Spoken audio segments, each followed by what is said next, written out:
नमस्कार, आप देख रहे हैं देश न्यूज। मैं हूं आपके साथ सूरज पाठक और हमारे खास कार्यक्रम मंथन में आप सभी का स्वागत है।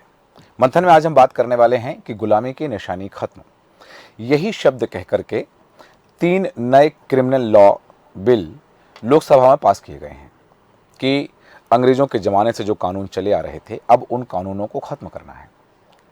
लोकसभा में पास हो जाने के बाद अब इन विधेयकों को राज्यसभा में रखा जाएगा और वहाँ से पास होने के बाद इसे मंजूरी के लिए राष्ट्रपति के पास भेजा जाएगा। इसे पेश करते हुए गृहमंत्री अमित शाह ने कहा कि अंग्रेजों के समय का राजद्रोह कानून खत्म किया गया है। नाबालिग से दुष्कर्म और मॉब लिंचिंग जैसे क्राइम में फांसी की सजा दी जाएगी। सशस्त्र विद्रोह करने और देश की संपत्ति को नुकसान पहुंचाने पर जेल भेजा जाएगा। बिल पर लोकसभा में अमित शाह ने कहा कि अंग्रेजों का बनाया राजद्रोह कानून, जिसके चलते तिलक, गांधी, पटेल सहित देश के कई सेनानी कई बार 6-6 साल जेल में रहे हैं, वही कानून अब तक चलता रहा है। अमित शाह ने कहा कि मैंने राजद्रोही की जगह उसे देशद्रोह कर दिया है, क्योंकि अब देश आज़ाद हो चुका है। लोकतांत्रिक देश में सरकार की आलोचना कोई भी कर सकता है। अगर कोई देश की सुरक्षा, संपत्ति को नुकसान पहुंचाने का काम करेगा तो उसके खिलाफ कार्रवाई होगी। अगर कोई सशस्त्र विरोध करता है, बम धमाके करता है, तो उसके खिलाफ कार्रवाई होगी। उसे आज़ाद रहने का हक नहीं है, उसे जेल जाना ही पड़ेगा। कुछ लोग इसे अपनी समझ के कपड़े पहनाने की कोशिश करेंगे, लेकिन मैंने जो कहा है उसे अच्छी तरह समझ लीजिए। देश का विरोध करने वालों को जेल जाना पड़ेगा। जिस तरह से अमित शाह ने कहा कि अंग्रेजों के ज़माने के कानून अभी तक चल रहे थे, उन्हें खत्म किया गया है। 3 नए विधेयक लाए गए हैं। क्या वास्तव में कानून में परिवर्तन की आवश्यकता थी? कुछ धाराएं खत्म कर दी गई हैं। 511 धारा की जगह अब 358 धाराएं होंगी। नए कानून से किसको फायदा है? और जो बात कही गई कि पहले दमन करने के लिए कानून बने थे और अब जनता की सेवा करने के लिए कानून बने, क्या वास्तव में जनता की सेवा के लिए सार्थक होंगे वो तमाम कानून? इन विषयों पर हम चर्चा करेंगे। चर्चा में खास मेहमान हमारे साथ हैं राजनीतिक विश्लेषक प्रकाश सक्सेना जी। प्रकाश जी, बहुत स्वागत है आपका देश न्यूज में। और राजनीतिक विश्लेषक विलक्षण सक्सेना जी हमारे साथ हैं। विलक्षण सक्सेना जी, आपका भी स्वागत करते हैं। और हाईकोर्ट के अधिवक्ता डॉक्टर संदीप दुबे जी हमारे साथ हैं। डॉक्टर संदीप दुबे जी, आपका स्वागत है देश न्यूज में। और समाज सेवी आलोक सोती जी हमारे साथ हैं। आलोक सोती जी, आपका भी स्वागत करते हैं। और सबसे पहले डॉक्टर संदीप दुबे जी, आपके पास आना चाहूँगा। क्या वास्तव में ये जो कानून बदले गए हैं, धाराएं खत्म की गई हैं, 511 धारा की जगह अब 358 धाराएं बची, इनकी वर्तमान में आवश्यकता थी? मैं इस बारे में कहना चाहूंगा कि अभी जो लोकसभा में जो पास हुआ है भारतीय न्याय संहिता, जी भारतीय नागरिक सुरक्षा और भारतीय साक्ष्य अधिनियम, जी जिसको 3 पुराने कानून Indian penal code and criminal procedure code and evidence act से रिप्लेस किया गया। जी मैं तीनों कानून का अभी 2-3 घंटे से उसका अध्ययन कर रहा था। जी तो मैं मोटी बात आपको बता दूं, जो हो सकता है कि मेरी बातों से आप कई लोग सहमत ना हो। जी तीनों जो कानून है उसमें 2-3 चीज नई आई है।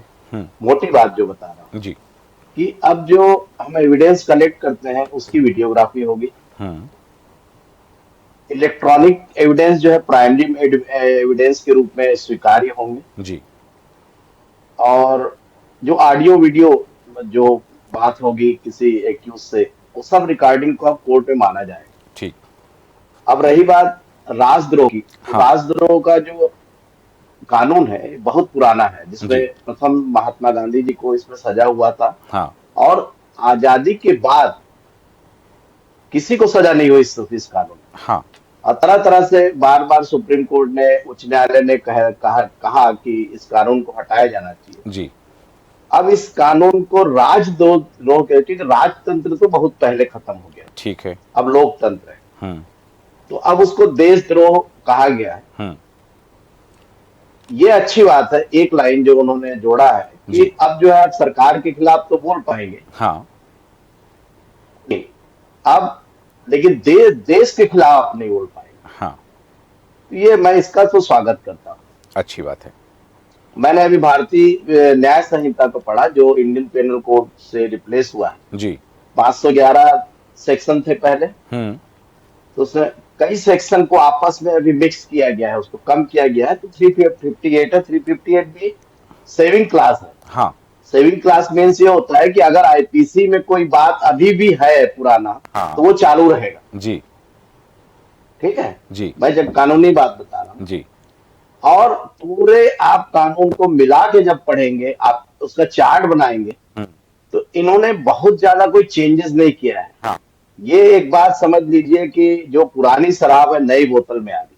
अच्छा मतलब इलेक्ट्रॉनिक की जो एविडेंस है, हाँ ऑडियो वीडियो है, ये अच्छी बात है। हाँ कई बार क्या होता है कि अपराध में सैंक्शन लेना पड़ता है अधिकारियों का, हाँ वो अच्छा है, जोड़ा जी गया है जो 120 दिन में हमको लेना है, नहीं तो जो है डीम्ड माना जाएगा कि सैंक्शन हाँ गवर्नमेंट ने दे दिया जी है। ये कर्मचारियों के लिए लागू होगा। जी और जो ई एफ आई आर पहले भी था, हम्म फोन से भी कर सकते थे, उसको अभी ऐड किया गया है। हाँ एक अच्छी बात इसमें जोड़ी गई है कि जीरो एफ आई आर, आप भी जानते हैं, कहीं भी होगा हाँ तो हो सकता वो है वो दूसरी जगह ट्रांसफर हो जाएगा। जी वो उसको अभी रखा गया है। हम्म अभी ये किया गया है कि ई एफ आई आर जो कानून है उसमें महिलाएं कर सकेगी, जो हाँ कई बार नहीं पहुंच पाती, रीच नहीं कर पाती। जी और एक बात और अच्छा जोड़ा गया है, हम्म लेकिन इसका जो है इम्प्लीमेंट कैसे होगा ये पता नहीं। जब रिजर्व कर देते हैं ऑर्डर के लिए, जी तो वो 45 डेज में इनको ऑर्डर करना पड़ेगा जज हाँ को।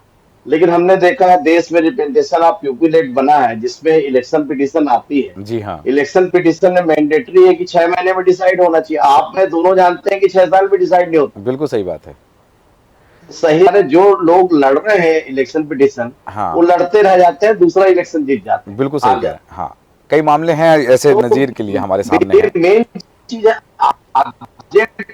हर कानून में ऑब्जेक्ट अच्छा होता है, उसका जी इम्प्लीमेंटेशन जो है अल्टीमेटली कोर्ट के ऊपर रहता है, बिल्कुल क्योंकि कोर्ट का फिर वो अपना अधिकार में ले लेती है। हाँ तो एक और आपने सही अच्छा कहा कि इसमें एड हुआ, जी देखिए मैं दोनों बात बता रहा हूं, मैं जी मतलब आप बिल्कुल मैं इसमें आपकी तटस्थता समझ रहा हूँ जो बिल्कुल एक जी मर्सी पिटीशन है। जी जी, मर्सी पिटीशन जो इन्होंने कहा है कि आपको डेथ सेंटेंस हो गया, हाँ तो मर्सी पिटीशन आपको क्या बोलना चाहिए, 30 दिन में फाइल करना है। इसमें एक प्रॉब्लम है, जी आपको मालूम होगा देश में बड़े लोगों को डेथ सेंटेंस नहीं होता, हाँ बड़ा रेयर है। और गरीब आदिवासी जो बिल्कुल इस बारे में जानता नहीं, उसको ये सब डेथ सेंटेंस वगैरह होता है।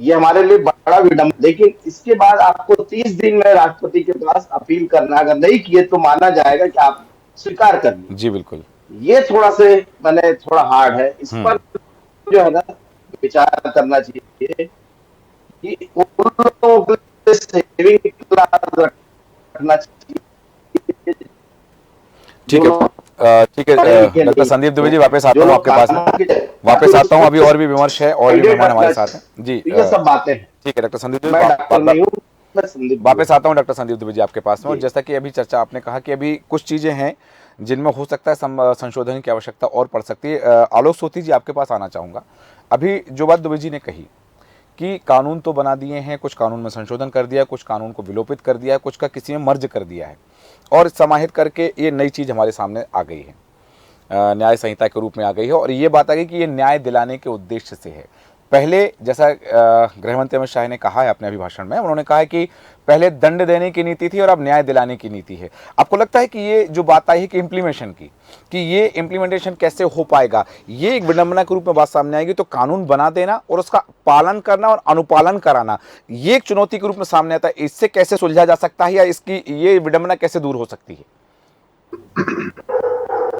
इसके लिए आपने देखा था कि दो बातें कही उन्होंने कहा कि जो है फॉरेंसिक एविडेंस पे जो है ज्यादा ध्यान दिया जाएगा हाँ और जहां तक उत्तर प्रदेश का सवाल है 75 जिले हैं कोशिश की जा रही है कि 75 जिले में कम से कम हर जिले एक सिक लैब बनाई जाए जिसकी वजह से जो है आपकी एविडेंस जो है वो पुख्ता हो जाए वो सामने आए जी अभी तक क्या होता था कि जस्टिस डिले जस्टिस डेनाई वाला जो फार्मूला अपनाया जाता उसमें इसको कि साहब आपको 120 दिन के अंदर जस्टिस देना ही है क्योंकि ये होता था कि सब इकट्ठा हो जाए सारे लोग आ जाए अपराधी सारे इकट्ठा हो जाए तब उनके सामने ये बात होगी तो ये चीजें जो लॉ में देख रहे थे वकील साहब और बेहतर समझते हैं क्योंकि इनका रोज का काम है तो इस स्थिति से इसका मतलब है इनको उभरना पड़ेगा जो सामने आएगा उसको एविडेंस मिलेगी उसको उस केस के हिसाब से आपको जो है सजा जो होती होगी आपके आईपीसी में या जो बनाए गए हैं जी। उसके तहत।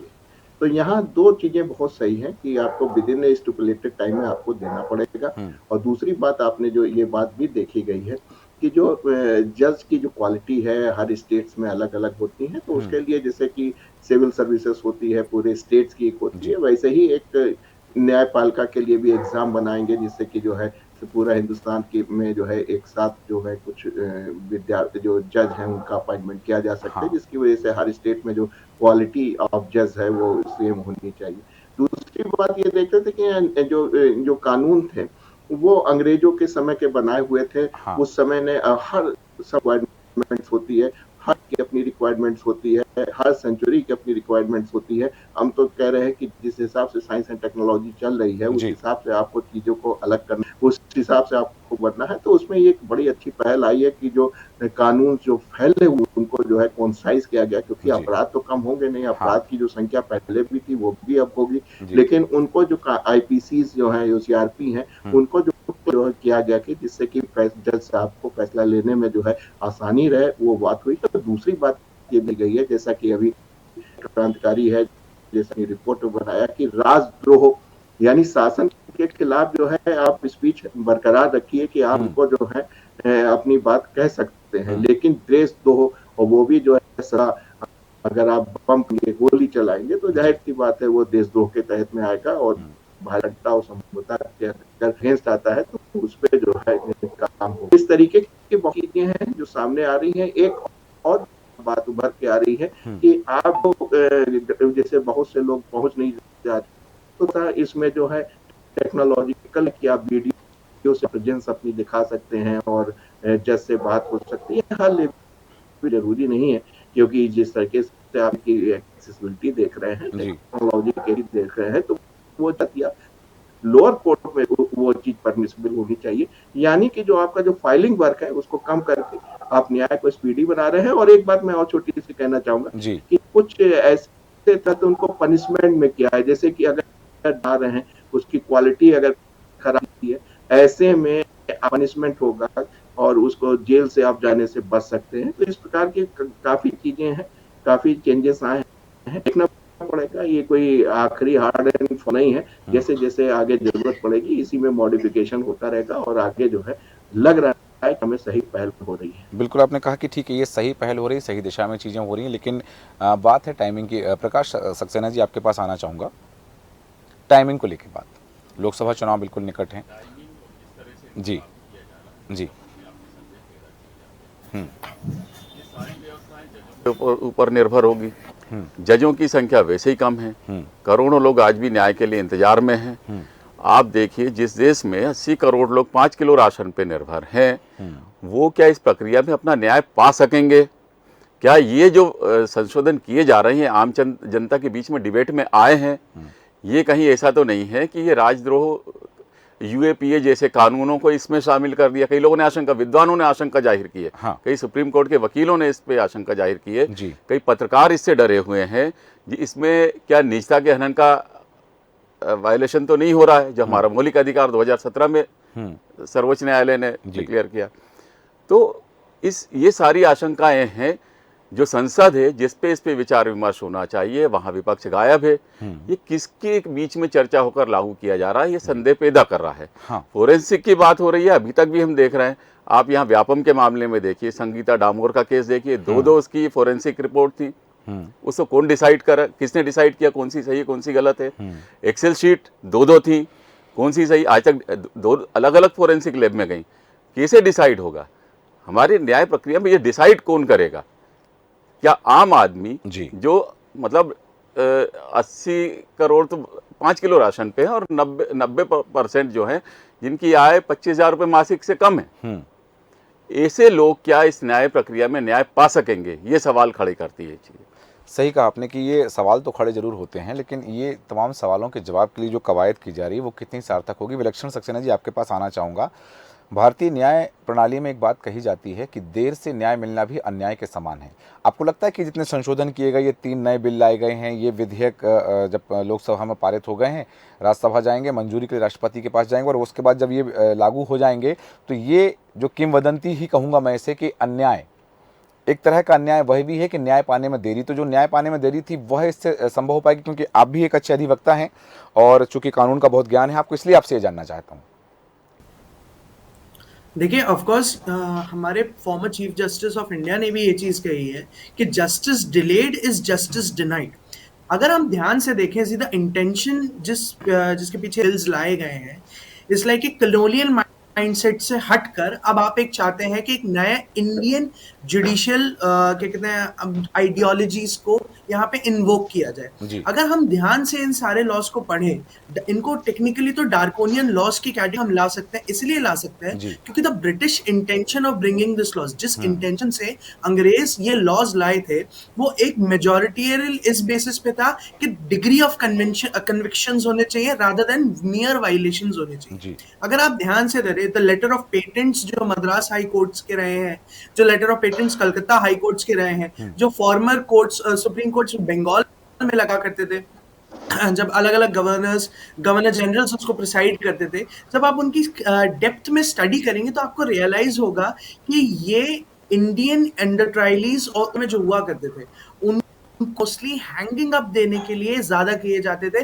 और ब्रिटिश ऑफिसर्स और ब्रिटिश ईस्ट इंडिया कंपनीज और इनके ट्रेड रूट्स, इनके ट्रेड बेनिफिट्स को बचाने के लिए ज्यादा किया जाता था। Because at that particular point of time जो एक रेवोल्यूशनरीज इंडियन करते थे, रेवोल्यूशन एक्टिविटीज करते थे इन ब्रिटिश ट्रेडिंग्स के और ब्रिटिश एट्रोसिटीज के अगेंस्ट, उनके लिए ये जरूरी था कि अपने ट्रेड इंटरेस्ट को बचाए। तो कई, अगर आप, मैं मतलब इन डेप्थ में नहीं जाना चाहूंगा बिकॉज एक लंबा डिस्कशन हो जाएगा, बट कई सेक्शंस को अगर आप एनालाइज आईपीसी के अंदर वेट्स एंड मेजर्स से लेके आप बॉडीली ऑफेंसेस को भी करेंगे, तो ये मोस्टली इन चीजों को प्रोटेक्ट करते थे कि वहां पे ट्रेड इंटरेस्ट को बचाया जा सके। सेकेंडली, जब हम यहाँ देखते हैं कि जब ऑलरेडी एक इंडियन जुडिशियल स्टैंडिंग यहाँ बन गई है, एक इंडियन इंटरप्रिटेशन ऑफ लॉ आज आ गया है कि, और पहले जैसे मैंने रिपीट किया कि justice delayed is justice denied, तो यहाँ पे टाइमलाइन आधारित करना क्रिमिनल लॉज के लिए सबसे बेस्ट आ गया। और यहाँ पर सबसे बेस्ट चीज इसको हम देख रहे हैं कि 3 दिन के अंदर एफआईआर की एक टाइमलाइन होना, 14 दिन के 90 दिन के अंदर चार्जशीट फ्रेम होना, कॉग्निजेंस मजिस्ट्रेट द्वारा 14 दिनों के अंदर लिए जाना, चार्जेस जो आपके फ्रेम होते हैं वो 60 डेज के अंदर। अगर आप ध्यान देंगे तो आईपीसी के अंदर जब ये कन्विक्शंस होते थे पहले, मतलब पुराने बिल्स के अंदर देखेंगे, तो आपको ये पता चलेगा कि ये टाइमलाइंस बहुत इजीली डिफाइन नहीं थी और जस्टिस में टाइम लगता था। लेकिन इंडिया द्वारा पारित की गए prevention of money laundering act के अंदर, इन्फोर्समेंट डायरेक्टरेट एक्ट के अंदर, यहाँ पर जो एक टाइमलाइंस अभी फॉर्मली सेट करी गई, मतलब हमने खुद जो हमारे लिए लॉज बनाए उसमें इतना जबरदस्त टाइमलाइन पोर्शंस सेट किए कि हाँ, हमें पता चल रहा है कि हमें proper convention on timely prosecution भी हो रहा है, एविडेंस का कलेक्शन भी हो रहा है, एविडेंस टैंपरिंग नहीं हो रही है। ये एक सबसे बड़ी चीज है। अच्छा, इसको डिप्लोमेसी से भी बहुत जोड़ा जाए, कई मोस्टली जो एक सबसे इंपॉर्टेंट पहलू इसमें से निकल के आता है वो टेररिज्म और ट्रायल इन एब्सेंशिया का निकल के आता है। कि कैसे आप देखें कि कई जो टेररिस्ट एक्टिविटीज होती है, हम जानते हैं कि एक पर्टिकुलर टेररिस्ट रिसाइड कर रहा है एक फॉरेन नेशन में, एज पर दी वियना कन्वेंशन और अदर ह्यूमैनिटेरियंस या इंटरनेशनल लॉ के अंदर जब रिपैट्रिएशन या एक्सपेडिशन की हम कोई भी ट्रीटीज के ऊपर साइन करते हैं तो ये जरूरी होता है कि उनका कन्वेंशन उनकी होम कंट्री में हो। He should have been declared an offender in this home country. Trial in absentia की वजह से, क्योंकि हम बेसिक लॉ का प्रिंसिपल है कि दोनों पक्षों को सुने बिना आप न्याय नहीं दे सकते, तो लेकिन व्यक्ति जब आएगा नहीं कोर्ट में तो उसकी बात सुनी कैसे जाएगी, और यहाँ पे एक हिंडरेंस आ जाता था लॉ का। अब लेकिन जब इस प्रोविजंस के तहत ट्रायल इन एब्सेंशिया आ गया है तो 90 दिन तक अगर कोई एक व्यक्ति कोर्ट में मौजूद नहीं होता तो उसके बिना भी मौजूदा साक्ष्यों को ध्यान में रखते हुए उसे अपराधी घोषित किया, और इससे एक्सट्रेडिशन और रिपैट्रिएशन में हमें मदद मिलेगी, जो कि एक अच्छा है। बाकी जो एक सेकंड सबसे बड़ा क्रिटिसिज्म इन तीनों बिल्स का आता है वो टेररिज्म की डेफिनेशन के ऊपर आता है। अगर हम ध्यान के वाईएसआर के एमपी ने पार्लियामेंट में बहुत सही सवाल उठाया था कि टेररिज्म का आप जो एक डेफिनेशन यहाँ क्लब कर रहे हैं उसको आपने इतना ब्रॉड इंटरप्रिटेशन दिया है, उसको इतना ओपन टू इंटरप्रिटेशन रखा है कि अगर मान लीजिए कोई प्रोटेस्ट होती है और कोर्ट में प्रेजेंट सर्कमस्टांसेस पे प्रेजेंट एविडेंसेस को करके टूल किट, जैसे मैं कह सकता हूं कि अगर यहाँ पे अगर कोर्ट में आप एस्टैब्लिश कर सके कि बेसिस पे ये प्रोटेस्ट हो रही है तो ये नेशनल इंटरेस्ट के अगेंस्ट पर्सन टेररिस्ट है और टेररिस्ट होने की वजह से उसे 90 डेज की जुडिशियल कस्टडी में भेजा जा सकता है, which is a very draconian step. ये एक सबसे बड़ा हिंडरेंस है। मतलब ये इसमें पक्षपात की और यहाँ संभावना, पर कहीं ना हम कहीं देख पक्षपात सकते की हैं कि संभावना इसमें है क्या इसमें। एक जी, इसमें जी बिल्कुल है। और आप अगर ध्यान से देखें, जी जो 2 ऑफेंसेस हुआ करते थे अंग्रेज ज़माने में, आईपीसी के अंदर उसको सेडिशन के रूप में, देशद्रोह के रूप में लिया जाता था। इन्हीं के अंतर्गत महात्मा गांधी जी, पंडित जवाहरलाल नेहरू जी, सुभाष चंद्र बोस जी और इन सारे हमारे जो रेवोल्यूशन, भगत सिंह जी, राजगुरु जी, इनको जेल में डाला गया था हाँ इसी डार्कोनियन आइडियोलॉजी के बेस में। तो क्या हम ये कह सकते हैं कि यहाँ पर जब टेररिस्ट की डेफिनेशन को ब्रॉड किया जा रहा है, तो क्या एक रेपिटेशन ऑफ सेडिशन हो रहा है यहाँ पे, के यहाँ से आप डेफिनेशन एडिशन पूरी तरह से हटाएंगे? तो ये कंसिडरेबल पॉइंट्स है जिन्हें हमें देखना चाहिए। अभी इस पर गौर किया जा सकता है, ये चीज़ें अभी बाकी हैं। डॉक्टर संदीप दुबे जी, आपके पास आना चाह रहा हूँ। एक बात जो मैंने पहले भी चर्चा में कही कि जैसा कि अमित शाह जी का जो कथन है कि पहले भारत में दंड संहिता थी, अब हम न्याय संहिता ला रहे हैं। दंड देना और न्याय देना दोनों में उन्होंने अंतर बताया है। लेकिन यदि कोई सताया हुआ है, यदि वह याचिका करता है, वह अपील करता है, वह आवेदन करता है, तो जिसने सताया उसको दंड देना तो विधान है। जब उसे दंड दिया जाएगा तभी वो सुधर पाएगा, आगे से वैसी गलती नहीं करेगा। तो ये दंड संहिता का नाम न्याय संहिता देना कितना चरितार्थ हो सकता है, भारतीय जनमानस के रूप में ये कैसे सटीक बैठ सकता है? मेरा तो ये मानना है, नाम जो चेंज हुआ है, ये न्याय संहिता विक्टिम के लिए, पेनाल्टी या दंड जो है वो एक्यूज के लिए। जी तो नाम जो है, अब इसको उल्टा कर दिया गया। हाँ एक सिक्के के दोनों पहलू है, दोनों आपस से जुड़े हुए हैं। जी अब जिस प्रकार से जो अभी रूलिंग पार्टी काम कर रही है, वो अपने ऑब्जेक्ट में सफल है, ये नामों को चेंजेस के मामले में। इसमें एक और मैं आपको बताना चाहूंगा जी कि इसमें पुलिस अकाउंटेबिलिटी रखा गया हाँ कि हर इसमें जो है इन्वेस्टिगेशन, पुलिस को अकाउंटेबल होना पड़ेगा, पुलिस को अपना एक दायरे में करना पड़ेगा, और सब जो है टाइमिंग से करना पड़ेगा। अब एक बात आप बताइए कि इसमें फोरेंसिक एविडेंस होगा, इलेक्ट्रॉनिक एविडेंस होगा, ऑडियो वीडियो होगा। पहला तो हमारे देश की पुलिस इतने सक्षम नहीं है कि ये सब एविडेंस कलेक्ट कर पाए। दूसरा, आप स्वयं, अभी आपके साथ कोई घटना ना हो जाए, लेकिन हो जाए तो आप एफआईआर कराने जाएंगे, तो उस थाने की कल्पना आप कीजिए। आप तो शहर में जाएंगे, लेकिन गांव वाले की कल्पना करिए कि उसको पुलिस वाला क्या व्यवस्था उसके लिए करता है। अब तो एफआईआर ही नहीं होगा ना, जब हाँ अकाउंटेबिलिटी आप लाओगे तो हाँ एफआईआर नहीं होगा। हाँ यही पुलिस आप सुबह से राजनेताओं की सेवा करेंगे, वही इन्वेस्टिगेशन में जाएंगे। मेरा ये मानना है जी कि जैसे फॉरेन में, कंट्री में भी कई प्रकार के हैं, कि इन्वेस्टिगेशन एजेंसी अलग होनी चाहिए, हाँ और सिक्योर देश के जो नागरिकों की सुरक्षा के लिए एक पुलिस होना चाहिए। थाना एक ही जगह हो, लेकिन इन्वेस्टिगेशन टीम अलग अलग होना चाहिए। दोनों मिक्स होते हैं, प्रॉपर नहीं हो पाता, ये पूरा हाच पाच की स्थिति है। इस सारे चीजों का आपको बहुत ज्यादा अंतर दिखाई नहीं देने वाला। ये लोकसभा चुनाव को ध्यान में रख के बनाया गया है, हाँ और इस पर ये बोलेंगे कि हम देश के लिए बहुत बड़ा कानून लाए, बिल्कुल नहीं लाए। हाँ देशद्रोह का नाम चेंज करने से कुछ नहीं होगा। हाँ आप उस समय भी उन्हीं लोग को गिरफ्तार करते थे जो आपको मन करता था, चाहे जी किसी की शासन। हाँ आज इसको जो है क्या बोलते हैं, देशद्रोह नाम दे देने से जी वो कोई बहुत बदलने वाला नहीं है स्थिति। ठीक है। आपको जो मेन चीज मैं बता रहा हूँ, हाँ वो तो चलिए अलग बात है भाई, जी अलग भटकना भी ठीक नहीं है। जी बहुत सारी चीजें इसमें अच्छी हुई है, हाँ लेकिन पुलिस की अकाउंटेबिलिटी की जो बात है, उसके लिए सरकार को सोचना चाहिए। मैं आपके माध्यम से कहूंगा कि इस पर सोचें कि एविडेंस कलेक्ट करने की एक विंग है, जो प्रॉपर तरीके से चालान प्रॉपरली पेश करे, हाँ और एक सिक्योरिटी जो नागरिक सुरक्षा जो होता है जी पुलिस की टीम के द्वारा, हाँ वो अलग टीम होना चाहिए। ये अन्य देशों में भी है, यहाँ भी होना हाँ चाहिए। सही कहा आपने। एक बात जो आपने कही कि ये जो एक तरह की व्यवस्था अलग करने की बात जो आप कह रहे हैं, डॉक्टर आलोक सोती जी, मैं यही बात लेकर आपके पास आ रहा हूँ कि ये जो बात सामने आ रही है कि ठीक है, सुरक्षा देने के जो विंग है वो अलग रहे और विवेचना की विंग अलग रहे कि जो सारे अपराधों की विवेचना करे। अभी वर्तमान में हम हर राज्य में देखें, उत्तर प्रदेश में देखें, मध्य प्रदेश में देखें, कहीं भी देखें, पुलिस बल की वैसे ही कमी है। अब ये जो इलेक्ट्रॉनिक एविडेंस की बात आ गई है, ये एविडेंस कलेक्शन के समय फोटोग्राफी की बात आ गई है, तो बल, सुरक्षा बल वैसे ही कम है, पुलिस में वैसे ही बल की कमी है। भर्ती लगातार हो रही है, लेकिन तब भी कई कई सालों तक भर्ती रुक जाती है, तो बल की कमी आ जाती है। ऐसी स्थिति पुलिस इस कानून का कैसे पालन कर पाएगी? जी हाँ, काफी हद तक मैं डॉक्टर संदीप जी की बात मत हूँ कि पुलिस उतनी ज्यादा नहीं है, लेकिन जो नई भर्ती देख रहा हूँ कि बीटेक पास बच्चे एसआई कांस्टेबल्स में आ रहे हैं, हमारे काफी पढ़ाए हुए बच्चे भी कांस्टेबल्स में जी। आ रहे हैं। कि अब जो भर्ती है बड़ी पढ़े लिखे और टैगी हो गए हैं, लेकिन ये बात से हम बिल्कुल सहमत करते हैं कि भिखारी जो होता है वो अलग होना चाहिए और जो सुरक्षा के उसकी व्यवस्था अलग होनी चाहिए, क्योंकि एक के पास 300 फाइल होती है। अब उस बोर्ड लगानी पड़ती है और टाइम बाउंड हो गया, उसको जो है अपना अगर फॉरेंसिक एविडेंस के लिए भी सबूत इकट्ठा करने पड़ेंगे और हर फाइल में उसको बहुत टाइम लगेगा, जो कि फिजिबली पॉसिबल नहीं है।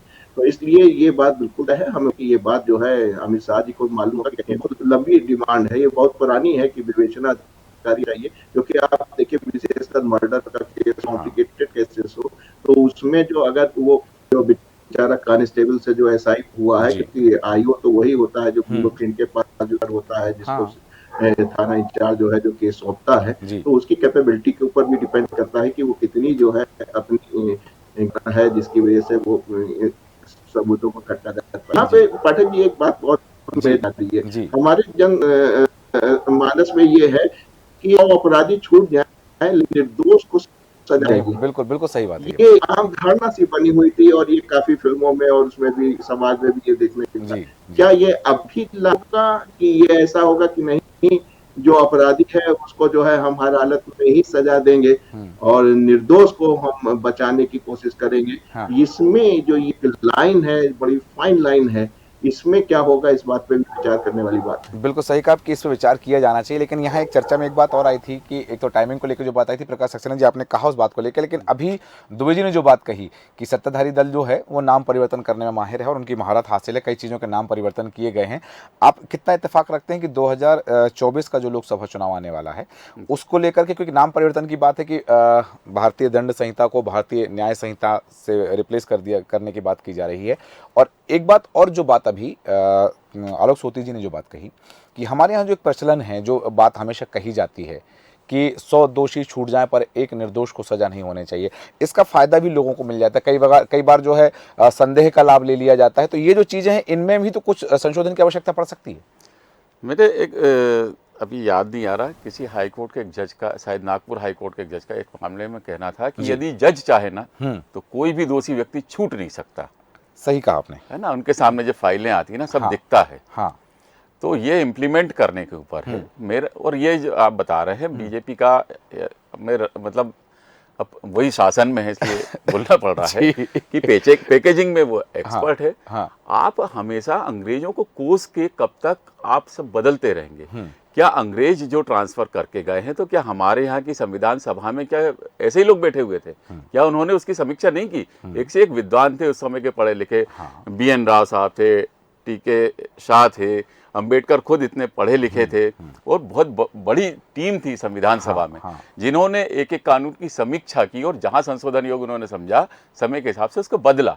और अंग्रेजों के भी कानून एकदम नहीं बने थे, उनका जो ब्रिटेन में चलता था ब्रिटिश कानून थे, वहां भी समीक्षाएं होती थी। उसमें से भारतीय परिदृश्य में अपने यहाँ के वातावरण के हिसाब से जो लेना था उसमें लिया। और राजद्रोह कानून इतना आजादी के बाद से इतना तगड़ा हमने नहीं देखा कि उससे बहुत लोगों को सजा हुई है। कारण कि उसमें ये माना गया कि जो सीधे युद्ध छेड़ रहा संविधान से या देश के साथ, वो लोग देशद्रोही होते थे। थोड़ी लिबर्टी थी। अब क्या सरकार इसका दुरुपयोग नहीं करेगी यदि उस लिबर्टी को समाप्त किया जाएगा? आप भीमा कोरेगांव वाले मामले में देखिए, ठीक है आपने जो आरोप लगाया वहां तक ठीक है। हम इतने अमानवीय कैसे हो गए थे कि 80 साल का वृद्ध व्यक्ति जिसे पानी पीते नहीं बन रहा था, उसे एक्स्ट्रा चाहिए थी, वो परमिट नहीं की गई। हम इम्प्लीमेंटेशन देखें कि इसको इम्प्लीमेंट किस तरह से किया जा रहा है, हमें वहां नियत पे शक होता है। कई हमने मीडिया हाउसेस देखे, जो पत्रकार थे अच्छे फील्ड में काम करने वाले, उन्होंने सरकार के खिलाफ सवाल किए, उनको हटाया गया। अभी आप न्यूज क्लिक के मामले में देखिए, छापे ये जो सूत्र होते हैं हमारी पूंजी होते हैं पत्रकारों की। बिल्कुल सही बात है ना। आप एम्प्लॉय हैं देश न्यूज के, तो आपके जो स्वामित्व धारी जो लोग हैं उनके पास कहां से धन आता है उसके लिए आप जिम्मेदार नहीं हैं। जिस तरह से पत्रकारों की उनके सबसे बड़ी चीज के हमारे जो सूत्र होते हैं बड़े गोपनीय होते हैं, लोग विश्वास से देते हैं, उनको जिस तरह से छीना गया, ये सब आप हम यदि मध्य प्रदेश का उदाहरण दें, हाँ। ये इसमें सरकार का भी दोष था, पर जुडिशरी को भी इसमें देखना चाहिए था जी। कि जो हनी ट्रैप मामले में हुआ, बुलडोजर चला दिया। हाँ। ये बुलडोजर वाली जो न्याय आया, हाँ। ये एक तो संपत्ति के कानूनी अधिकार के खिलाफ है। हाँ। कि भाई पूंजी मेरे पिताजी ने बनाई, मेरे अपराध में तुम उनको लावारिस कर दोगे। हाँ। ये इम्प्लीमेंटेशन गलत हो रहा है। वहां पर भी ये हुए थे कि वो जो सूत्र थे ब्यूरोक्रेसी और कुछ पॉलिटिशियंस के खिलाफ से, जी। वो दबा दिए गए। सबसे बड़ी चीज थी कि उसमें जो पैसों का लेन देन हुआ था वो तो पब्लिक फंड था ना, शासकीय धन का। हाँ। उसकी जांच हो पाई आज तक? नहीं हुई है। तो कहीं ऐसे कानूनों का इस तरह का दुरुपयोग ना हो, हाँ। ये हर एक्टिविस्ट और कई पत्रकारों का के अंदर ये भय है जी। और इसके लिए सबसे बड़ी चीज इसको इम्प्लीमेंट करने का तरीका, हाँ। आप पब्लिक के बीच में कुछ समय चर्चा करवाइए, उनको बताइए कि इसके बदले ये कानून लाया जा रहा है, ये किस तरह से आपके लिए उपयोगी होगा। हाँ। पब्लिक के बीच में आप जाइए, लोगों को नहीं पता है इसके बारे में। सही बात, बिल्कुल सही कहा कि ये एक अवेयरनेस की भी आवश्यकता है। हालांकि बिंदु और हैं जिन पर बृहद चर्चा हो सकती है, पर समय की सीमा है। और विलक्षण जी आपके पास आना चाहूँगा, और जिज्ञासा मेरी ये है कि जब देश में इस समय लगभग 5 करोड़ केस पेंडिंग हैं और इनमें से 4 करोड़ 44 लाख केस केवल ट्रायल कोर्ट में हैं, और यदि बात करें जिला अदालतों में लगभग 25,042 पद जो हैं, वो उनमें से 5,850 पद खाली हैं। ऐसी स्थिति में भारतीय न्याय संहिता में जो बदलाव करने की बात कही जा रही है, वो कितनी उपादेयता रखती है?